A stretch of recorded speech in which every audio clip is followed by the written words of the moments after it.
بعد نکاح جلدی ہو اور نکاح کے بعد رخصتی جلدی ہو، کیونکہ ان میں ذرا سا جو گیپ ہے اس سے مسائل پیدا ہو رہے ہیں۔ محترم ڈاکٹر صاحب، میں آپ کو ایک مزے کی بات بتاؤں۔ الحمدللہ ثم الحمدللہ، ہماری نکاح آسان تحریک میں آپ نے تو فرمایا جلدی جلدی منگنی کے فوراً بعد رخصتی اور رخصتی کے فوراً کیا فرمایا تھا آپ نے؟ پھر بتائیے۔ منگنی کے جلدی بعد نکاح اور نکاح کے جلدی بعد رخصتی۔ ہاں، آپ کو سن کے خوشی ہوگی، اس سے مسائل پیدا ہوتے ہیں۔ آپ کو سن کے خوشی ہوگی، وہ جو جھٹ منگنی اور پٹ بیاہ، یہ محاورہ اللہ کے فضل و کرم سے ہماری تحریک نے بدل دیا۔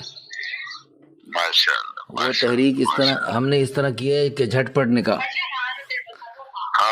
کہ جب پتہ لگ جائے، جب جوڑ بن گیا ساتھ ہی رخصتی فوراً، جب جوڑ بن گیا تو پھر نکاح کرنے میں، نکاح میں تاخیر ایسے ناجائز ہے جیسے نماز میں تاخیر ناجائز ہے، جنازے میں تاخیر ناجائز ہے۔ اس حدیث میں ان تینوں چیزوں کو اکٹھا فرمایا گیا نا، نماز میں، جنازے میں اور نکاح میں تاخیر۔ جب جوڑ بن جائے تینوں کام جلدی کرو۔ تو الحمدللہ ایسا بارہا مرتبہ ہوا کہ ہم نکاح رشتہ دکھانے کے لیے گئے، پسند آیا تو وہیں میں نے نکاح پڑھا دیا۔ ایسا کئی بار ہوا ایسا۔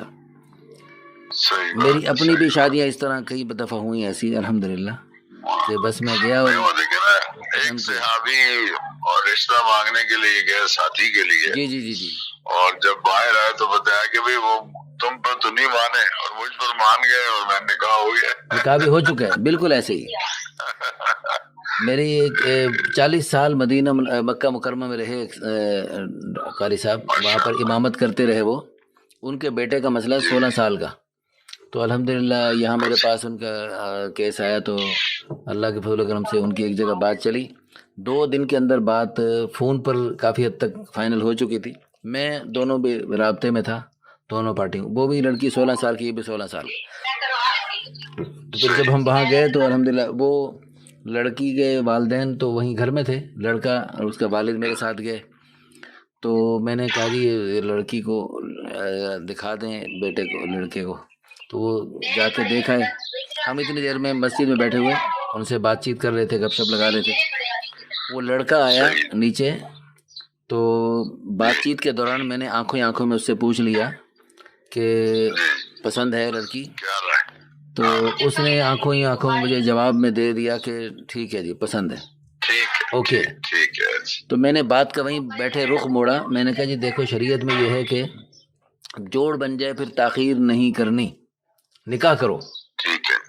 اور لڑکی کے والدین بھی موجود ہیں، لڑکے کے والد بھی موجود ہیں، لڑکا اور اس کے ولی موجود ہیں، لڑکی اور اس کے والدین موجود ہیں، تو اب یعنی اور پسند بھی آ چکی ہے، پہلے کچھ اب تاخیر کس بات کی۔ تو الحمدللہ وہیں میں نے نکاح کا خطبہ شروع، میں نے کہا جی اسلام میں یہ نہیں کہ اب یہ چکر لگ رہا ہے دیکھنے کا، پھر چکر لگے گا منگنی کا، پھر چکر لگے گا رخصتی کا، یہ کیا چکر بازیاں اسلام میں نہیں ہیں۔ اسلام میں یہ فوراً نکاح۔ میں نے خطبہ شروع کر دیا، الحمدللہ نحمدہ ونستعینہ۔ ابھی میں اپنے طرز میں آدھا خطبہ پڑھا تھا کہ وہ لڑکا بیچ میں بول پڑا، اس نے کہا جی مجھے تو پسند ہے، لڑکی سے تو پوچھو اس کو میں پسند ہوں یا نہیں۔ اس نے اچھا سوال اٹھایا، وہ بھی ماشاءاللہ اہل علم کی اولاد میں سے تھا، مکہ مکرمہ سے آیا ہوا۔ تو میں نے خطبہ روک دیا، میں نے کہا ٹھیک ہے جی یہ اس کی بات ٹھیک ہے۔ میں نے پھر اس لڑکی کے بھائی کو بھیجا، میں نے کہا جاؤ پوچھ کے آ، لڑکی کے بھائی کو بھیجا، جاؤ پوچھ کے آؤ۔ وہ اس نے بھی کہا جی ٹھیک ہے جی اوکے۔ پھر میں نے خطبہ پورا پڑھا اور الحمدللہ نکاح ہو گیا۔ اگلے دن بغیر جہیز کے رخصتی ہو گئی اور وہ ہنسی خوشی زندگی بسر کرنے لگے۔ الحمدللہ۔ اچھا یہ حضرت 16 سال کی عمر میں نکاح ہو گیا، 16 سال کی عمر میں، تو یہ جائز ہو گیا؟ جی جائز ہو گیا؟ ہاں نہیں جائز ہے، بلوغت جو ہے ویسے تو حنفیہ کے نزدیک اگر آثار ظاہر نہ ہو رہے ہو بلوغت کے تو پھر 18 سال عمر ہے، لیکن اگر آثار پہلے ظاہر ہو چکے ہوں تو پھر وہ تو 18 سال کا حنفیہ کے نزدیک 18 سال کا، تو میرے خیال میں 15 سال کا ہے شاید۔ یہ تو 18 سال کا ہمارے پاکستانی قانون میں 18 سال کا قانون بنا دیا گیا۔ میں بھی یہی سمجھتا تھا، لیکن وہ چند دن پہلے ایک دیکھا اس حوالے سے، اچھا تو اس میں 18 سال کا ذکر تھا۔ ہاں صحیح ہے، صحیح ہے، صحیح ہے۔ اچھا، اور میں دیکھوں گا اگر کہیں مجھے لیکن حضرت اس مل گیا میں دوبارہ۔ جو یہ دعا زہرا کا کیس بنا ہے، اور اس نے 14 سال میں اتنا بڑا، اور اس نے یہ صرف ایک لڑکی کا کیس نہیں، یہ اس جیسی لاکھوں لڑکیوں کا کیس ہے، وہ تو ایک سامنے آ گیا تو یہ بات بالکل آپ کی صحیح ہے، بالکل صحیح ہے، ہاں بالکل بالکل صحیح۔ یہ تو قومی مسئلہ ہے جی، قومی مسئلہ، ہے یعنی نا۔ اس لڑکی نے پوری دنیا سے ٹکر لے کر ہمیں کچھ سوچنے پہ مجبور کر دیا ہے کہ ہم اس قانون کو بدلیں۔ 15 سال کی لڑکی کو اتنا جذبات ابھر گئے، یہ موبائل نے اتنا بیڑا غرق کر دیا کہ 15 سال کی لڑکی نے اپنے اس کے ساتھ مل کے اپنے باپ کو قتل کر دیا۔ سارے رشتے قربان کر دیے جی۔ یہ ایک اور واقعہ بتا رہا ہوں، یہ سوشل میڈیا پہ آیا ہے کہ 15 سال کی لڑکی نے اپنے اس یار کے ساتھ مل کے اپنے باپ کو قتل کر دیا کہ یہ 3 سال تک مزید رکاوٹ کیوں بنے، میرے سے 3 سال کیا 3 دن میرے سے صبر نہیں ہو رہا۔ آگ لگ گئی ہے جناب، آگ لگ گئی ہے، آگ لگ گئی ہے، بالکل صحیح۔ اس آگ کو جو ہے نا حلال طریقے سے، جائز طریقے سے، حلال طریقے سے جو اللہ پاک نے دیا ہے۔ اب دیکھو ہمارے ہاں تو حلال پہ حرام پہ بھی پابندی ہے، حلال پہ بھی پابندی ہے۔ ابھی پچھلے دنوں آپ کی توحید مسجد میں جماعت آئی تھی فرانس کی، اچھا تو اس میں عرب تھے ایک فرانس کے، تو وہ اس سے میری گپ شپ ہونے لگی اس موضوع پر، تو اس نے کہا کہ ہمارے ہاں 13 سال تک تو یعنی لڑکی کو زبردستی، اور نہ حرام جائز ہے نہ حلال جائز ہے، 13 سال کے بعد حرام طریقے سے جائز ہے۔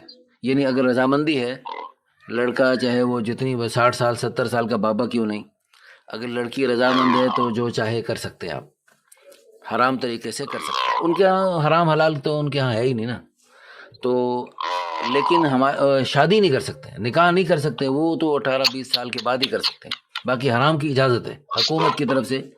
ہمارے ہاں ادھر زبانی اظہار نہیں اجازت کا، لیکن عملاً تو یعنی سب کچھ جائز ہو رہا ہے، عملاً ہو رہا ہے۔ ہو رہا ہے، ہو رہا ہے۔ جناب علی، میں نے ایک ہوٹل کے میرا ایک دفتر کی ایک برانچ تھی ادھر لاہور ہوٹل کے قریب، تو بعض دفعہ مجھے لاہور ہوٹل کے بیچ میں سے مارکیٹ ہے بندی، پوری مارکیٹ ہے اندھی سے، تو اس مارکیٹ میں سے گزر کے مسجد میں جانا پڑتا تھا، تو وہاں میں نے دیکھا کہ لاہور ہوٹل کی جو اوپر جانے کی سیڑھی ہیں، اس سیڑھیوں کے دونوں طرف سیڑھیوں کی وہ جو دونوں طرف بنی ہوتی ہے جگہ، دونوں طرف لڑکیوں کی لائنیں کھڑی ہوئی تھیں، 14 سال کی 15 سال کی 13 سال کی لڑکیوں کی لائنیں کھڑی ہوئی تھیں ہفتہ اتوار کی رات، اور وہ یہ صورتحال حضرت ابھی آپ کے DHA میں نے دیکھا رات کو، یعنی اگلے دن میں گزر رہا تھا تو مسلسل لڑکیوں کی لائنیں کھڑی ہوئی تھیں سڑکوں پہ لائنیں کھڑی ہیں۔ تو جناب علی، اس میں آپ جیسے بزرگوں اور اہل قلم اور اہل علم اور جن کو اللہ پاک نے کسی اعتبار سے کچھ بات سنی جاتی ہے کہیں، تو آپ حضرات کے لیے لمحہ فکری ہے کہ آپ آواز اٹھائیں اور پوری قوت سے اٹھائیں کہ اب نکاح کو مشکل کرنے والی جتنی بھی شکلیں ہیں وہ سب ختم کی جائیں، نکاح کو آسان کرنے کے لیے جو اللہ رسول کی طرف سے جو بھی آسانیاں دی گئی ہیں، تمام تر آسانیوں کو بخوشی قبول کیا جائے، پھر ہی گناہوں پر یہ روک تھام ہو سکتی ہے، ورنہ یہ گناہ سلسلے چلتے رہیں گے۔ بالکل صحیح، بالکل صحیح، بالکل صحیح۔ چلیے انشاءاللہ اس پر آپ کے ساتھ نشست کریں گے مہمان ذرا۔ اللہ پاک آپ کو بہت بہت جزائے خیر عطا فرمائے، آپ نے بہت قیمتی وقت دیا، اللہ پاک آپ کو جزائے خیر عطا فرمائے۔ السلام علیکم و رحمۃ اللہ وبرکاتہ۔